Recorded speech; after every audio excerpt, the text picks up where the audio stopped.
So when I come outside, 13 shell cases on the ground. Little Rock police arrest 2 men in connection with 2 drive-by shootings that happened over the weekend. Thanks for joining us at 5. I'm Ashley Kett. Hello, good evening. I'm Bob Clausen. The shootings happened in 2 different parts of town with multiple homes and apartments riddled with bullet holes.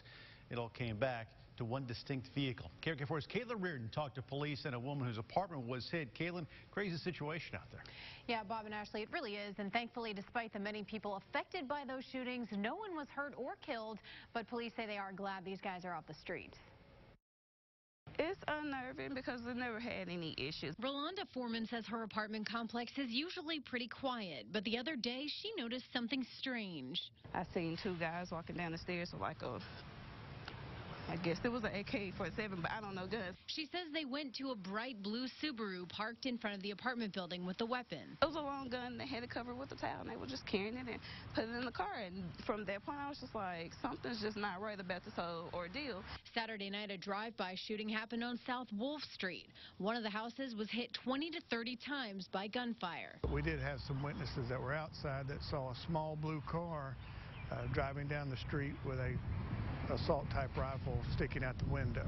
Sunday afternoon, while Rolanda was home with her 4-year-old son, she heard shots, one bullet even entering her apartment. It went through my corner kitchen window, and it ricocheted off of a cabinet and went into my wall in my living room. A witness said the vehicle was blue with a spoiler and out-of-state plates. Officers spotted the car, attempted a traffic stop, and were led on a pursuit until they caught up with the suspects in North Little Rock, arresting 24-year-old Wesley Kirkpatrick and 19-year-old Sadiq Hadera.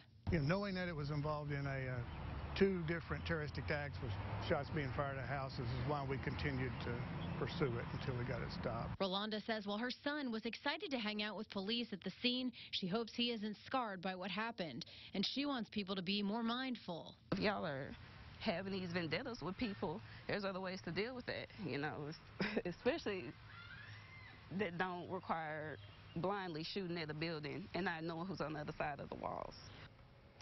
Now, police say the drive-by shootings might have been over some social media postings. Kirkpatrick is facing 10 counts of terroristic acts, and Hadera is facing 7 counts of terroristic acts. Police say they're continuing to investigate to determine whether or not anyone else was involved. Bob and Ashley.